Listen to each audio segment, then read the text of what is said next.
బీహార్ ఎన్నికలు అయిపోయినాయి. నితీష్ కుమార్ గారు ప్రమాణం స్వీకారం చేశారు. మరుసటి రోజు ప్రధానమంత్రి మోడీ గారు ఎక్స్ లో ప్రకటించారు 4 లేబర్ కోడ్లని అమలు చేస్తున్నాం ఈ రోజు నుంచి అని. 21 నవంబర్ 2025 నుంచి 4 labour codes are in implementation అని ప్రకటించారు. For the ease of doing business అని చెప్పారు. అంటే చిన్న చిన్న హక్కులు ఏదైతే ఉన్నాయో కార్మికులుగా అవన్నీ తొలగించేసాం. ఇక ఫుల్ గా దోచుకోండి. ఇది కార్మికుల కోసమే ఉద్దేశం అయి ఉంటే 2020 నాటికి 2020లో ఎప్పుడైతే మీరు పార్లమెంట్ లో పాస్ చేశారో అప్పటి నుంచి అమలు ఎందుకు చేయలేదు? అంటే దీంట్లో కార్మికుల వ్యతిరేకంగా చాలా అంశాలు ఉన్నాయి కాబట్టి, కార్మికులు తిరగబడుతున్నారు కాబట్టి, ఎన్నికలు వస్తున్నాయి కాబట్టి, ఈ ఎన్నికలు ఆ ఎన్నికలు వస్తున్నాయి కాబట్టి అమలు చేయకుండా పెండింగ్ పెట్టారు.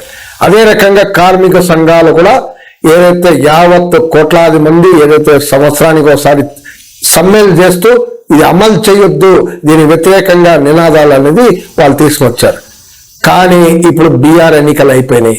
ఇప్పుడు కథం అమలు చేయండి అని చెప్పి ఆ రకంగా చెప్పారు. 4 లేబర్ కోడ్లు ఈ రోజు నుంచి నిన్నటి నుంచి అమలు. వేతనాల కోడ్ 4 లేబర్ కోడ్లు ఒకటోటి పోదాం. వేతనాల code number 1 code on wages.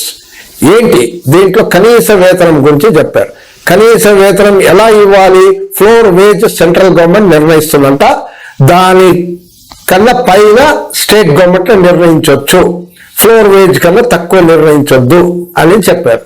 వినటానికి బాగుంది. ఫ్లోర్ వేజ్ మీరు ఎలా నిర్ణయిస్తారు అనేది వేజ్ కోడ్ లో లేదు. అంటే ఐఎల్సి తీర్మానం, ఇండియన్ లేబర్ కాన్ఫరెన్స్ తీర్మానం ప్రకారం నిర్వహిస్తారా? WHO ఏదైతే చాలా సజెషన్స్ రికమెండేషన్స్ ఇచ్చే దానిపైన చేస్తారా? సుప్రీం కోర్టు చాలా తీర్పులు ఉన్నాయి. అంటే సమాన పనికి సమాన వేతనం అనేది అలాంటిది అమలు చేస్తారా? లేకుంటే సెంట్రల్ గవర్నమెంట్ కి మీరు పే కమిషన్ మీరే పెట్టారు కదా, సౌత్ పే కమిషన్ పెట్టారు. ఇప్పుడు eighth pay commission, south pay commission నిర్ణయించారు. 18,000 మినిమం వేజ్ అని పెట్టారు. తర్వాత అది కేడీలు అందరూ కలిసి ఇప్పుడు అది 26,000 అని చెప్తున్నారు. సో 26,000 అమలు చేస్తారా? అంటే ఏ ఫార్ములాతో అమలు చేస్తారనేది ఈ వేజ్ కోడ్ లో ప్రకటించలేదు.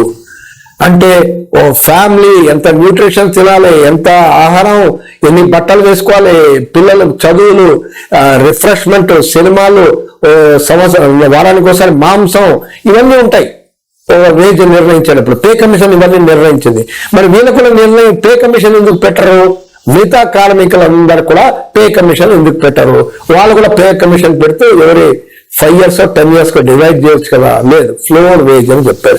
ఇప్పుడు ఎంత మినిమం వేజ్ అంటే పార్లమెంట్ సాక్షిగా డిసైడ్ చేసింది 178 రూపీస్ మినిమం డైలీ పే. అంటే 178 రూపాయలు డైలీ పే ఉంది. అంటే ఇది మీరు చూడండి, అంటే నెలకు ఒక 4,600 మినిమం వేజ్ అనేది సెంట్రల్ గవర్నమెంట్ ప్రకటించినట్టు ఉంది. ఇప్పుడు 4,600 4,600లో కార్మికులు బతకగలుగుతారా? వాళ్ళ కుటుంబాలు బతకగలుగుతారా? నెల జీతం, రోజువారీ జీతం కాదు, నెల జీతం. ఇది చెప్పండి. ఇక్కడ చూసిన ప్రైవేట్ కంపెనీ, ప్రభుత్వ company, government company, public sector ఎక్కడ పడితే కాంట్రాక్ట్ విధానాలు అమలు చేశారు. అవన్నీ అసలు చట్టానికి విరుద్ధమే. అందరు పడుకున్నారు, కోర్టులు అందరు పడుకున్నారు. కాన్స్టిట్యూషన్ రాజ్యాంగాన్ని పడబెట్టి ఆ రకంగా అమలు చేస్తున్నారు ఈరోజు. ప్రిన్సిపల్ ఎంప్లాయర్, దాంట్లో ప్రిన్సిపల్ ఎంప్లాయర్ ఎవరు అవుతారు? ఒక ప్రధానమైన సంస్థ, ఒక రైల్వే అనుకుందాం, రైల్వే డిపార్ట్మెంట్, అది ప్రిన్సిపల్ ఎంప్లాయర్. అక్కడ అవుట్ సోర్సింగ్ వేరే కాంట్రాక్ట్ వర్కర్ జీతం ఇవ్వకపోతే ప్రిన్సిపల్ లయబిలిటీ, బాధ్యత అనేది ఇంతకుముందు చట్టాల్లో ఉంది. ఇప్పుడు తీసేశారు. అంటే కాంట్రాక్ట్ వర్కర్ డబ్బులు ఇవ్వకపోయినా, జీతం ఇవ్వకపోయినా, ఆ కార్మికులు ఎగవేసినా కథం ప్రిన్సిపల్ ఎంప్లాయర్కి ఏ మాత్రం బాధ్యత లేదు. ఇంకోటి అప్రెంటిస్లు. ఇప్పుడు మేము ఎవరైనా వర్కర్ని అప్రెంటిస్లు అని పేరు చెప్పి ఎన్ని సంవత్సరాలైనా పని చేయించుకోవచ్చు, ఎంతమంది అప్రెంటిస్లైనా చేసుకోవచ్చు. లిమిటేషన్స్ అన్ని తీసేశారు. అంటే అప్రెంటిస్ల పేరు మీద ఓ స్టైఫెండ్ మాత్రమే ఇస్తూ, జీతాలు ఇవ్వకుండా స్టైఫెండ్ ఇస్తూ, తక్కువ లీవ్లు ఇస్తూ, ఆ రకంగా మొత్తం రెగ్యులర్ వర్కర్ జాబ్ అంతా ఆయన చేత పని చేయించుకుంటూ జీతాలు తగ్గించు, ఆ రకంగా దోపిడీ ప్రాఫిట్స్ అని సంపాదించవచ్చు ఎంప్లాయర్. ఫిక్స్డ్ టర్మ్ జాబ్ అనేది ఉంది. ఫిక్స్డ్ టర్మ్ జాబ్ అంటే నేను ఎన్ని సంవత్సరాలు నేను నీ అపాయింట్మెంట్ చేస్తే 60 సంవత్సరాల వరకు ఉండాల్సిన అవసరం లేదు. నేను నీకు 5 సంవత్సరాల వరకే అపాయింట్ చేస్తున్నాను, నేను నీకు 3 సంవత్సరాల వరకే అపాయింట్ చేస్తున్నాను, నేను నీకు 2 సంవత్సరాల వరకే అపాయింట్ చేస్తున్నాను అనేది కొత్త సిస్టమ్ అనేది తీసుకొచ్చారు. ఈ ఫిక్స్డ్ టర్మ్ జాబ్ ఈ రోజు చూస్తే ప్రధానంగా గవర్నమెంట్ జాబ్స్ లో కూడా అలాంటి ఫిక్స్డ్ టర్మ్ జాబ్స్ కనపడుతున్నాయి. ఉదాహరణకి రైల్వేనే చూద్దాం. ఓ పెద్ద ఎంప్లాయర్ కదా, అందుకే ఎగ్జాంపుల్ తీసుకుంటున్నాం.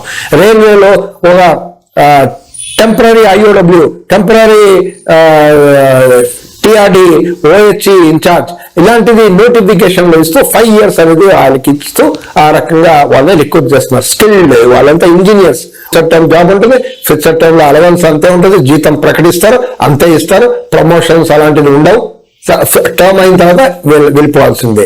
గ్రాట్యుటీని నిరాకరించడానికి చాలా మంది కార్మికులు సంవత్సరం పనిచేస్తారు ఒక జాబ్ లో, ఇంకో చోట 2 సంవత్సరాలు పనిచేస్తారు.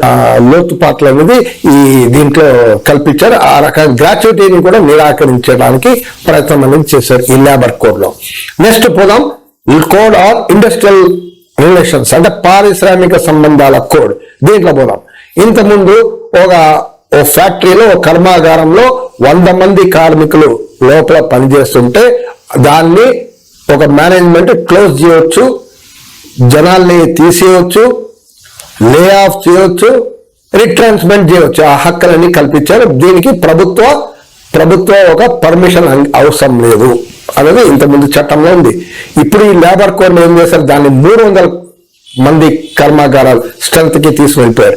అంటే ఒక కర్మాగారంలో 299 ఉన్న కర్మాగారాలు ఉంటే దాన్ని ఎప్పుడైనా క్లోజ్ చేయొచ్చు, ఎప్పుడైనా లేయర్ చేయొచ్చు, ఎప్పుడైనా ఏ వర్కర్నా తీసేయచ్చు, హైర్ అండ్ ఫైర్ చేయొచ్చు.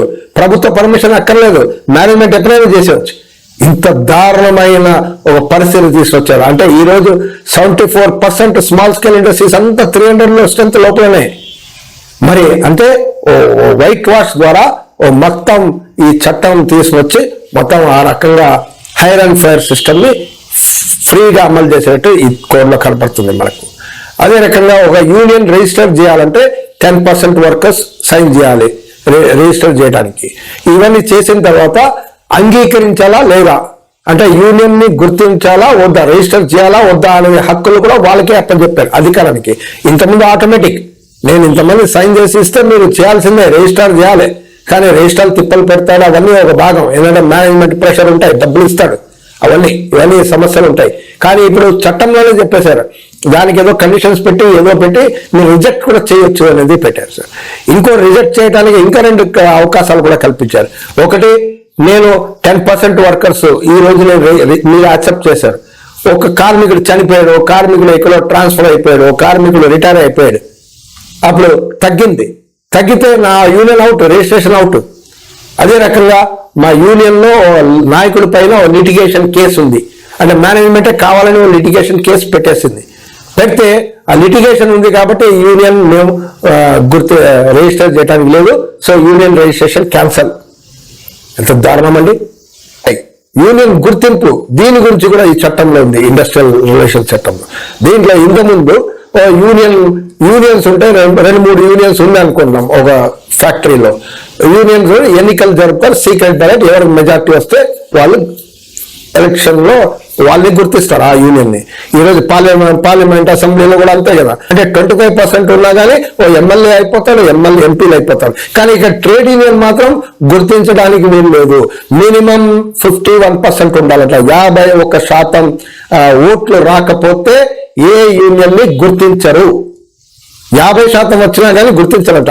అంటే అప్పుడు ఏం చేస్తారు, మిగతా యూనియన్లు ఏవైతే ఉన్నాయో 20% వచ్చిన యూనియన్లు అన్నింటినీ తీసుకుంటారంట.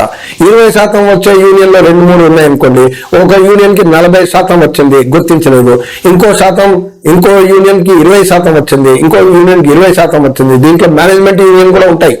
మేనేజ్మెంట్ కూడా ఏం చేస్తుంది, వాళ్ళే డబ్బులు ఇచ్చి ఒక డమ్మీ యూనియన్ ని పెడతారు. మన సినిమాలో చూస్తాం కదా, రియల్లే డమ్మీ యూనియన్ ని పెట్టేసి ఆ రకంగా వాళ్ళని కూడా తీసుకొస్తారు.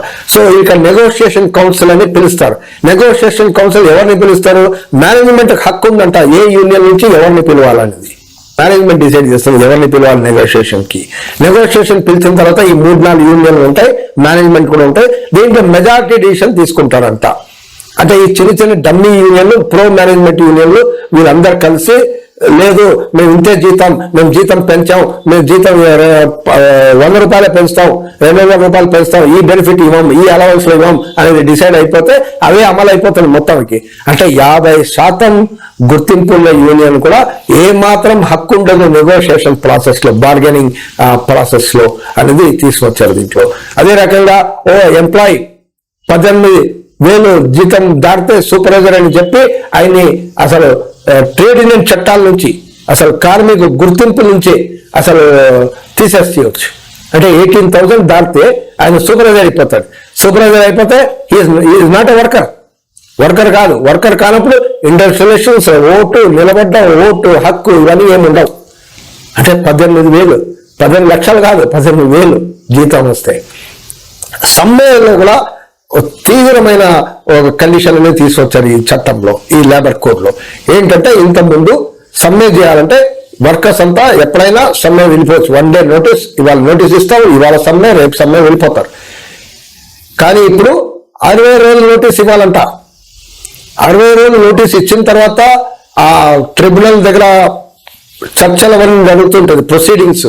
ఈ ప్రొసీడింగ్స్ ఫైనల్ అయ్యేంత వరకు, అంటే మేనేజ్మెంట్ ప్రొసీడింగ్స్ ఆ ట్రిబ్యునల్ దగ్గర ప్రొసీడింగ్స్ ఫైనల్ అయ్యేంత వరకు సమ్మె చేయడానికి వీల్లేదు. 60 రోజుల ముందు సమ్మె, ఒక్క రోజు ముందు కూడా సమ్మె చేయడానికి వీల్లేదు. అంటే ఇప్పుడు సిగాచి ఓ పరిశ్రమ మనం చూసాం, ఫైర్ వచ్చింది, ఫైర్ వచ్చి చాలా మంది కార్మికులు చనిపోయారు. ఇప్పుడు అలాంటి కార్మికులు వాళ్ళు సమ్మె చేస్తే సమ్మె చేయడానికి వీల్లేదు. ఇంతమంది చనిపోయినా, ఫైర్ వచ్చినా, ఏమొచ్చినా మీరు 60 రోజులు నోటీసులు ఇవ్వాలి. అంటే 60 రోజుల వరకు వెయిట్ చేయాలంట. అంటే ఇంత ఎమర్జెన్సీ పరిస్థితులు కూడా వెయిట్ చేయాలి. అంటే కార్మికుడు సమ్మె చేయడానికి వీలు లేదు అని చెప్పే చట్టం ఇప్పుడు తీసుకొచ్చారు. ఇంతకుముందు 16వ శతాబ్దం ఆ టైం స్ట్రీస్ ఎప్పుడైతే ఏర్పడ్డాయో అప్పుడు కార్మికులకు ఏ మాత్రం హక్కులు లేవు చూడండి. అది ఆ పరిస్థితి ఇప్పుడు తీసుకొచ్చారు. అంటే 400 years బ్యాక్ ఉన్న పరిస్థితిని ఇప్పుడు ఈ చట్టంలో తీసుకొచ్చారు. మనం ఫార్వర్డ్ లుకింగ్ కాదు, వీఆర్ బ్యాక్వర్డ్ లుకింగ్. అదే రకంగా ఇంకోటి code on occupational safety, health and working conditions అనే ఒక కోడ్ ఉంది. దీంట్లో ఏం చెప్పారంటే ఇప్పుడు 8 గంటలు అనేది మనం అనుకుంటున్నాం, మేడే జరుపుకుంటున్నాం కార్మికులందరూ. 8 గంటల పని విధానం అనేది, 8 గంటల పని విధానం ఇంకా చాలా మంది కార్మికులు లేదు, అది ఒక భాగం. కానీ ఆర్గనైజ్డ్ కార్మికులు, సంఘటిత కార్మికులు తెచ్చుకున్నారు. కానీ ఇప్పుడు 10 నుంచి 12 గంటలు పెంచే హక్కు ప్రభుత్వానికి ఆ మేనేజ్మెంట్ ఇచ్చేస్తారు ఈ కోడ్ వల్ల. అంటే 8 hours లేదు, ఇక 10 to 12 hours వర్కింగ్ కండిషన్. జీతం పెరగవు కానీ మీరు పని చేయాలి అంతే. 2-3 గంటలు ఎక్స్ట్రా పని చేయాలి, 4 గంటలు ఎక్స్ట్రా పని చేయాలి. మేనేజ్మెంట్కి వరల్డ్ హెల్త్ ఆర్గనైజేషన్ అవి రికమెండ్ చేసింది. కార్మికులు ఒక డీసెంట్ వారానికి 5 days, వారానికి 35 hours వర్కింగ్ డేస్ ఉండాలి చెప్పింది. కానీ అదే ఫ్యాక్టరీ డెఫినేషన్ కూడా మార్చేశారు. గతంలో ఒక ఫ్యాక్టరీ, ఓ చిన్న యూనిట్ 20 workers-తో, పవర్తో, విద్యుత్తుతో, మిషన్తో పనిచేస్తుంటే అది ఫ్యాక్టరీ కింద లెక్కలు వస్తుంది. ఈ లేబర్ లాస్ అని వర్తించేది. అదే రకంగా విద్యుత్ లేని ఒక యూనిట్ ఉంటే దాంట్లో 40 కార్మికులు ఉంటే అక్కడి నుంచే వర్తించేది. ఇప్పుడు ఏం చేశారు, టోటల్ గా తీసేశారు, 50 ఉండాలి అని చెప్పేశారు. అంటే ఒక ఫ్యాక్టరీ అంటే 50 workers ఉంటేనే ఫ్యాక్టరీ, 49 workers ఉంటే అది ఫ్యాక్టరీ కాదు. అంటే ఇవి ఇప్పుడు ఏదైతే 2-3 చట్టాలు ఏదైతే ఉన్నాయో ఈ చట్టాలు ఏది పనిచేయదనమాట. They are not a factory, worker కాదనమాట. ఆ రకంగా తీసేశారు. మహిళలకి నైట్ డ్యూటీ పనిచేసే అవకాశాలు అనేది కల్పించారని రాశారు. మరి నైట్ డ్యూటీ అంటే సౌకర్యాలు కూడా ఇవ్వాలి కదా. ఆ సౌకర్యాల మీద ఏ మాట లేదు. వాళ్ళ ప్రొటెక్షన్, వాళ్ళకి క్రచ్ ఫెసిలిటీ, ఇవి అవి అవన్నీ కూడా ఉండాలి కదా, దాంట్లో లేదు. అదే రకంగా మీకు ప్లాంటేషన్ యాక్ట్ చట్టాలు, బీడీ కార్మిక సపరేట్ చట్టాలు ఉన్నాయి, బిల్డింగ్ వర్కర్స్ సపరేట్ చట్టాలు, ఇలా కొన్ని డిఫరెంట్ కేటగిరీస్ ఆఫ్ వర్కర్స్ కి సపరేట్ చట్టాలు ఉన్నాయి. దానికి కొన్ని ఫండ్స్ కూడా ఉన్నాయి. ఆ ఫండ్స్ ద్వారా ఆ ప్రత్యేకమైన వాళ్ళ వర్కింగ్ కండిషన్ కి వాళ్ళు కొంచెం ఫెసిలిటీస్ ఇచ్చేటట్టు అలాంటివి ఉన్నాయి. అవన్నీ తీసేశారు, ఇప్పుడు ఏం లేవు. తర్వాత కోడ్ ఆన్ సోషల్ సెక్యూరిటీ అన్నారు. కోడ్ ఆన్ సోషల్ సెక్యూరిటీ, సామాజిక భద్రతకి కోడ్. దీనికి కూడా ఒక కోడ్ ఉంది. దీంట్లో ఏం చెప్పారంటే ఫ్యూచర్ లో ఏదైనా స్కీమ్స్ ఉంటే ఈ అనార్గనైజ్ అసంఘటిత కార్మికులకి వర్తింపజేయాలి అని రాస్తుంది. ఫ్యూచర్ లో స్కీమ్స్ అంట. ఫ్యూచర్ లో ఏం స్కీమ్స్? అసలు ఇప్పుడేందుకు స్కీమ్ పెట్టలేదు మీరు? ఈ చట్టంలో స్కీమ్ రావాలి కదా. అంటే ఫ్యూచర్ లో ఏదో స్కీమ్ అవి వస్తాయా? ఈ మొత్తం ఈ 4 లేబర్ కోడ్లు ఏకపక్షం అని కేంద్ర కార్మిక సంఘాలని వ్యతిరేకిస్తున్నాయి. వాళ్ళతో ఏ మాత్రం చర్చించలేదు. అసలు డ్రాఫ్ట్ చేసినప్పుడు చర్చించలేదు, పాస్ చేసినప్పుడు చర్చించలేదు. నిన్న మొన్న కూడా 2 రోజుల క్రితం నిర్మలా సీతారామన్ గారు ట్రేడ్ యూనియన్స్ తో ప్రీ బడ్జెట్ డిస్కషన్స్ అని కూర్చున్నారు. అక్కడ కూడా ఏ మాత్రం సంకేతం ఇవ్వలేదు. ట్రేడ్ యూనియన్స్ చెప్పారు ఈ లేబర్ కోడ్లన్నీ తీసేయాలని అన్నారు, కానీ ట్రేడ్ యూనియన్ మేము ఈ లేబర్ కోడ్లు అమలు చేస్తున్నామని ఏ మాత్రం సంకేతం కూడా ఇవ్వలేదు. అంటే చర్చ కూడా పెట్టలేదు. 65 కోట్ల కార్మికులు ఫుల్ గా బుల్డోజర్ పెట్టి దోపిడీ చేయాల్సిన అవసరం ఉంది. మేము ఎవరితో మాట్లాడాం, ఎవరితో చర్చించాం. అది లేబర్ కోడ్ లో ఇది చాలా దారుణమైన పరిస్థితి. మనం ఇంతకుముందు చూసాం, రైతాంగం కూడా వాళ్ళు కూడా 3 కోడ్లని తీసుకొచ్చారు. వాళ్ళందరూ ఫైట్ చేసి మొత్తానికి గవర్నమెంట్ దిగి వచ్చి ఎత్తివేసిన పరిస్థితి వచ్చింది. ఇప్పుడు ఈ లేబర్ కోడ్లు కూడా ఏకంగా కార్మిక వర్గం అంతా తిరగబడాల్సిన అవసరం ఉంది. ఈ లేబర్ కోడ్లన్నింటినీ ఎత్తివేసేటట్టు ఆ రకంగా ఒక యునైటెడ్ స్ట్రగుల్ అనేది తీసుకోవాల్సిన అవసరం అనేది ఉంది. Welcome to our YouTube channel. Don't forget to like, subscribe and share the videos.